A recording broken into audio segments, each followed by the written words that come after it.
it's time to get a little bit Metal Gear. Well, hey my fellow video gamers and Let's Players, I am JuddlePlays, and welcome to the Forsaken Fortress of the Wind Waker Endurance Test. So, what we have to do here is we have to use this barrel so we don't get caught by the spotlights. Because if you get caught by the spotlights, bad things will happen. Otherwise known as you'll go to jail, and then you just escape the jail and you just continue going. I believe getting thrown in jail makes this process take a lot longer, so yeah, try not to get thrown in jail. I know that there's a heart piece you can get that's easily led to if you get thrown into the jail, so I know some people will purposely do that, but since I'm not going for 100%, I've decided I will not do that. But going over here, actually, I do want to show off this text dialogue right over here, just to show kind of what we're doing. Listen up, Jordan, there's a monster running the searchlight up there. If you can slay the monster, then just maybe it'll shut down the searchlight down.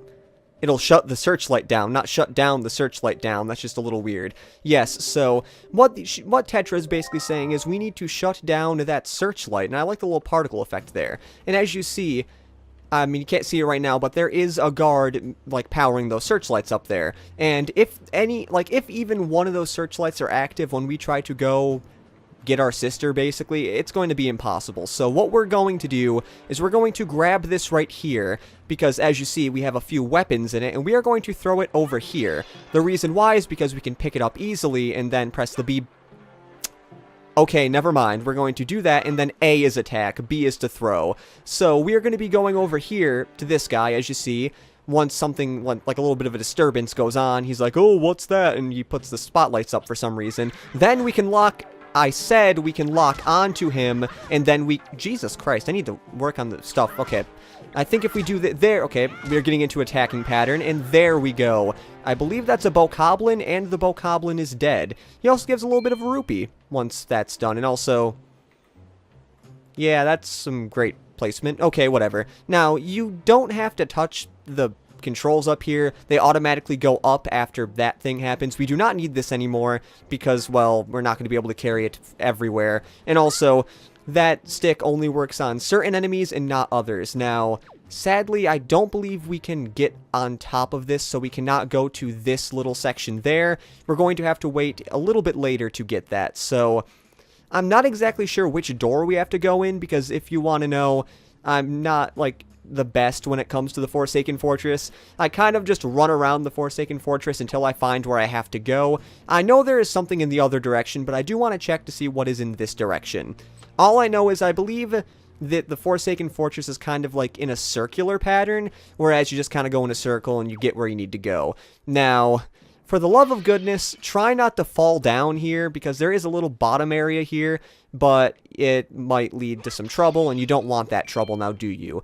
Now, is there going to be a rupee in here? Yes, there is. Okay, so I do know that there is a treasure here, so if we do this correctly, we should be able to, like that, swing on the rope and open this little treasure chest here, if we can actually face it. And as you see, it is something important, because whenever we get something important from a treasure chest, Link gets all crazy, and we got the dungeon map. I don't know how much that's going to help, but it might help a little bit. I mean, it'll kind of show us around where we have to go. Okay, I see what it is. If you want to know, the dungeon map is actually on the gamepad, so you are not able to see it, but I do see it's kind of in like a pentagon. So if anything, this is kind of built like the pentagon. Now, I believe if we go up here, you'll see where we were trapped in here. Like, if you get thrown in jail, you get into this area, and then what you were supposed to do is you'd walk down here, and then you'd get the treasure chest, and then you'd take this rope here and get, like, basically escape. Now, as you see down there, I believe that is where the heart piece is, but like I said, I'm not going to bother with it unless I miss this jump. Now, I might as well go over here, because I do believe I came in the other door. I'm not exactly sure where I'm not exactly sure where this door leads, but it might lead to some... Oh, yes, this is what I wanted. Okay. I believe now we're on the ladder part that we saw earlier. And by ladder, I mean L-A-D-D-E-R and not L-A-T-T-E-R, because it's not really that, but whatever. We got to the second little post area here, and now what I'm going to try to do is I'm going to try to get this guy to hit my shield, because if he hits the shield, he will actually lose his weapon, like Tetra was saying. Okay, I need to stop being scared. So get up here and then try to attack me. Okay, it's not working that time. Okay, when is it going to work? There we go, and then we can grab the sword here, and then we can go to attack him. like the other place, there is a barrel, or not a barrel, there is a pot with a whole bunch of these weapons, but I don't know. I'm not exactly sure which way is the fastest way, but do you see that weapon right there? Not weapon, but do you see that little thing right? Crap. The other stick is to zoom. Do you see that little thing right there? Oh, shit. God, no. Oh, crap. I missed it.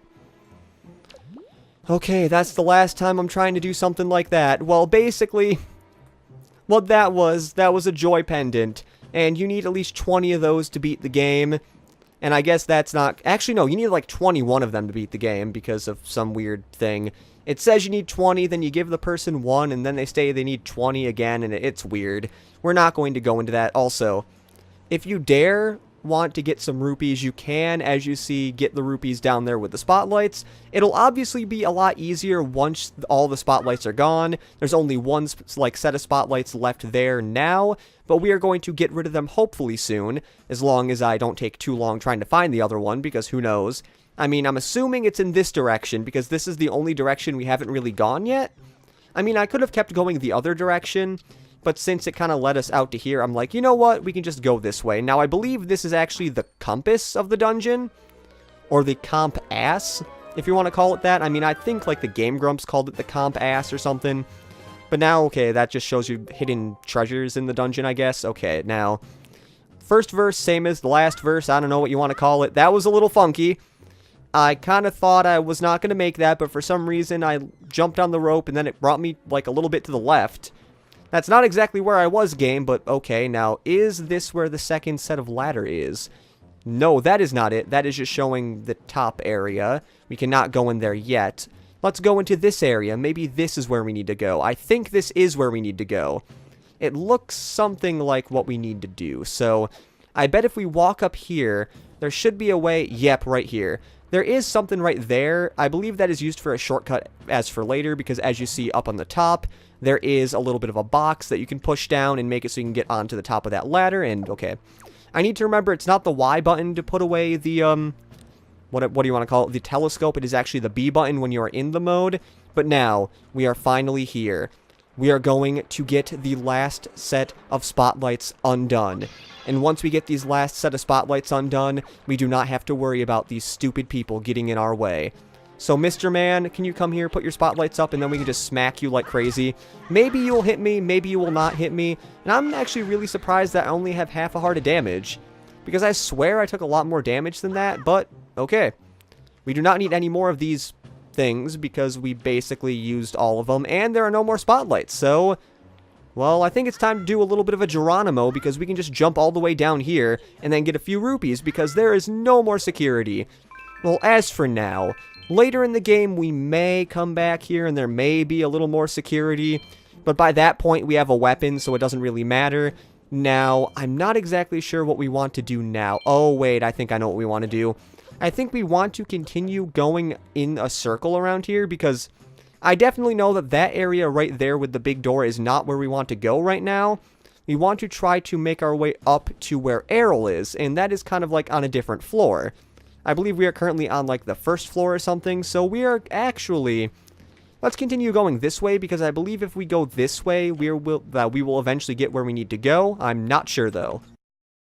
Boy, it is hard to commentate when you consistently need water. Okay, so... We were already in here, but please, I really hope the next set of door we go into, or the next door we go into, is the correct one. If not, and if this actually takes too long, I'll probably just cut this out, because you don't want to see me running in circles for too long now, do you? I did not think so. Because if you want to know, this dungeon technically isn't really all that long. It's actually decently short. I don't know if we're actually supposed to be in here or not. Oh, okay. Okay, that was a little scary. I know if we, like, fall down here, I believe there is some weird head thing that will start shooting something at us, like right there as you see the little moblin head. I think that's a moblin. I know one of them is a moblin, the other one's a bokoblin. I think the bokoblin is the skinny ones we were fighting, and we haven't really seen a moblin yet. If you went into the big set of doors, we would have actually seen a moblin, but... I actually think we are around the area we need to be to get up to where we need to go. It's not that area because that is currently blocked off. Is it in the other direction? Oh god, excuse me. No, it is not. Maybe we're going to have to continue moving somewhere. Oh, well, that shows kind of where we have to... Oh, okay, what is this? What do you have to say, Tetra? Aha, I've got it, Jordan. In order to reach the top of the tower where your sister's being held, you'll have to find the room right below the tower. You gotta take the door to the outside and then climb up from there. You got that? So take the door from the outside and then climb up from there. Okay, is there a door on the outside of here? There is no door on the outside. I'm not exactly sure what she means, and I'm not exactly sure what that box is for. That might be used for something later. I do want to see where this door brings me, because if this door brings me somewhere important, then... Oh, this is where we need to be. Except this is actual... Oh, God. I am not used to coming in on this side. I'm used to actually coming in on a different side. So what we have to do here is we have to be really careful, because if we move and then alert this moblin too much, he will kind of throw us in jail. As you saw there, it was like a slight alert, but if you stop just in time, they will not notice you, but I'm surprised he's walking back this way. So what I'm going to do is I'm going to be very careful, especially because, like I said, I have never actually came in from this direction before, but you also want to be careful of those stupid rats. You might have saw one in front of us, but those stupid frickin' rats can be a bane of your existence, because they will run into you, knock your barrel out of, like, where you are, and then you have to restart because you're thrown into said jail. Okay, let's move this way and possibly get somewhere. Let's see. We're getting a little close to this guy. I have never gotten, like, this, like, I guess crowded, because I'm usually only used to the one guy on the side and not these two. I really hope it's fine if he gets a little close to me, because I don't think he can smell you in the barrel. If he can, that will suck. Now, can I move? Yes, I can. Okay. So this guy is probably going to turn around pretty soon. I think if I sneak around here, yes, okay, there we go. Once you get around this area, you can then drop the barrel and then safely go in here. But no, we are not done with our Metal Gear Solidness yet. We have a little bit more to go, because as you see, that's the top of the tower, and there's someone guarding the top of the tower. Now, we don't have to worry about that little guy, but I believe there are a few moblins we also have to worry about once we get up here, because as you see, there's another one of the barrels, so that means it's more sneaky time, except the moblin's way over there. So this one should be a little bit easier as long as I stay a little bit of a distance away from him. I believe he comes towards where I am not sure though. Yes, he does, so I'm probably going to speed this up because this might take a while.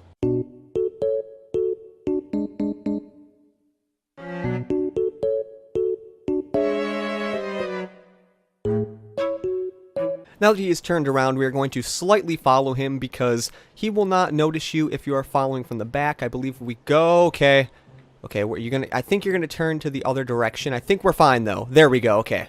Whenever I get really close to that guy, I'm always afraid, like, the cutscene's gonna go, because if he does find you, it's like, it makes a startling sound, and then it kind of just looks at you, as you saw earlier, and the last thing you want is to get thrown all the way in jail and have to make your way all the way back up here. Now, I did miss a checkpoint where there was a little bit of a box that I could have pushed in order to get, like, not checkpoint. There is a shortcut I missed where you can push a box and make it so you can actually get up here later on, but I am not going to be able to do that. But as you see, you can get up here without oh god, okay, we got to be careful here. We can okay, I don't want to sidle here. I want to jump up here, and now I want to get, is the sidle thing here? Okay, can we get a little, what? Wait, what the heck?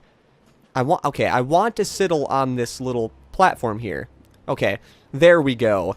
I don't know why it wasn't really working at first, but yep, as you see, or actually you don't see, if you did not get rid of the spotlights before you did this, there would be a whole shitload of spotlights trying to shoot you, and if they caught you, you'd be thrown all the way to the bottom. So it is a necessity to actually get all those spotlights. And now, as you see, there are a few hearts here, and they are here for a reason. Okay, this is a little bit of a predicament. There we go. Okay, luckily we can jump our way back up here. See, they're not total... Luckily, there's a ladder here. Okay, wait for the sidle command, and then start going. Jesus, there we go, okay. For some reason, I guess I wasn't in the right camera angle. It was making it so when I was pointing the control stick the way I wanted to go, it wasn't really going that well. Sadly, we are wasting these little hearts here because we do not need them, because we did not take too much damage while going through the Forsaken Fortress. All I have to say is, so far, the Forsaken Fortress has gone pretty well. But we do see, in here, this little telescope can show us that. Look at that, if I can show it correctly. There's our sword. We gotta run and get it! I was about to say, like, why do I have the telescope out? But then I'm like, wait, Jordan, you just used it, you dumbass. Yeah, we need to get that sword pretty quickly because, as you see, we're kind of defenseless. But once we get the sword, we can then attack this thing. Yes, we got the hero sword, so let's try to... Oh, God, no. Don't attack me. There we go. Now we can do a combo and whip your ass like nothing. Oh, no, you're not dead yet. Now you're dead. Once that little cutscene goes, you know he's dead because he's kind of disappears into the darkness. I'm not exactly sure if that aura that comes out of him is the darkness or not, but let's just pick up this sword. Maybe we can use it later. Maybe we can take it through the entire game. Who knows? No. Whenever you open a door with an item, you just drop the item. Except in later cases where you have something and you can go through a door with a technical item, but that's not until later. And by later, I mean way later. And, whoa, Errol and some preppy girl and some weird poor girl. Oh, look at Errol. She has like a constant blush. That's cool, I guess. I don't know. Maybe that's part of her character. Maybe she just put on blush today and it didn't go away when she was sweating. And the reason I'm saying it would go away because she was sweating was because she got stolen by a bird. And maybe she was sweating maybe she was sweating profusely because she was taken by the bird. And it has taken all of my effort to not call the bird what it actually is, because I don't think we really know who it is. We will know, actually, I don't think we will know later, but by the time later comes where we do meet this bird again, I will probably call it by its name, but now it doesn't really matter. But where's the bird taking us? To a random place where the... Okay, I'm going to block that out there because I just said who that was. I mean, if you don't know who that is, then that's kind of bad, because I'm pretty sure it's pretty self-explanatory. I also think they didn't really darken it that much in this game, because I believe in the GameCube version it was a little bit darker, so you could not actually tell his identity. But we're kind of just in the ocean. Are we dead? I'm not sure. That bird did throw us pretty far, though. And also, our eyebrows are still over our blonde hair. I don't know how that's supposed to work, but it does. And I need to do something quickly. Jordan, wake up, Jordan. What, Mom? It's like 5 in the morning. Why are you waking me up now? Pull yourself together, Jordan. Well, Mom, that's a little weird that you're telling me to pull myself together. That sounds like something you'd say after something really bad happened. Never mind, I'm in a boat. A random boat. I don't know why I'm in a boat, but I'm in a boat. Okay, well, doesn't seem like anyone's here. Who was talking to me? Well, have you come to your senses yet? Who? Whoa, okay. Okay, it's a talking boat. It's also made out of some kind of flexible wood. And he basically said we're dull-witted, I think. And it can laugh. Did I startle you? I suppose that it is only natural. As wide as the world is, I'm the only boat upon it I'm the only boat upon it who can speak the words of men. I am the king of red lions. Do not fear. I am not your enemy. Well, that's good that you're my friend, because if you were my enemy, that'd be pretty bad. I don't know what I'd do with a boat that's an enemy. I mean, it might be a little hard to beat, but I don't know. I'm just going to sit crisscross applesauce and listen to what you got to say, man. Jordan, I have been watching you since you went to the Forsaken Fortress to rescue your sister. I understand how your desire to protect your sister could give you the courage to fearlessly stand up to anything. But such a bold attempt was foolhardy. Okay, it wasn't my attempt. I was also with a whole bunch of pirates that kind of forced me to go to the Forsaken Fortress. I mean, then again, it was my idea to go there, and the pirates kind of just were forced to bring me there. So maybe it was a stupid attempt on my part. I suppose you saw him, the shadow that commands the monstrous bird. His name is Ganon. He who obtained the power of the gods attempted to cover the land in darkness and was ultimately sealed away by the very power he hoped to command. He is the very same Ganon, the emperor of the dark realm the ancient legends speak of. Man, that guy must be old, jeez. I do not know why the seal of the gods has failed, but now that Ganon has returned, the world is once again being threatened by his evil magic. Would that be more of like a sorcery? Or would that be black magic? I feel like it'd be more black magic if it was evil. Tell me, Jordan, do you still wish to save your sister from him? Well, yeah, duh. I mean, I'd rather have my sister than not have my sister. And will you do anything to save her? Yeah, I'm pretty sure I will. I see. In that case, I shall guide you as we go forward, advising you on what you should do and where you must go. Ganon cannot be defeated by human hands, let alone by what little strength you possess. The key to defeating Ganon is locked away in a great power that you can wield only after much toil and hardship. Do you understand? Yeah, I understand. Toil, hardship, all that stuff. In that case, we depart to the Great Sea. Ah, but I'm getting ahead of myself. This is actually a bit embarrassing for me to admit, but although I am indeed a boat that possesses the power of speech, I possess no sail. And a boat with no sail can sail no seas. I really like that little alliteration kind of thing there. It was pretty cool. I have brought you far to the east of the dark gaze of the Forsaken Fortress. On this island is a town of merchants who deal in a wide variety of goods. If you search hard enough, surely you can find one who will sell you a sail. I am sorry to ask this of you, but without a sail, I will be useless to you. This island of merchants is home to many valuable goods. The information they provide you may come in handy during your endeavors at sea, so listen carefully to their words and heed them well. But remember, there is no time to play. Come back here immediately as soon as your errands are done. Yeah, we'll see about that. Anyways, I do have to say that that is about it for this episode of the Wind Waker Endurance Test. I'm pretty sure the entirety of the Forsaken Fortress and that somewhat long cutscene is good enough for one episode. So, in the next episode of what I said, the Wind Waker Endurance Test, we are going to explore this random island because we don't know the name yet, but if we do walk up a little bit further, I believe there will be a cut set? What am I talking about? It kind of sounded like I went a little bit Australian there for a second. There will be a cutscene that will show what the island is, but that will be in the next episode. So, I will see you then. This has been Juttle Plays saying see you later and goodbye.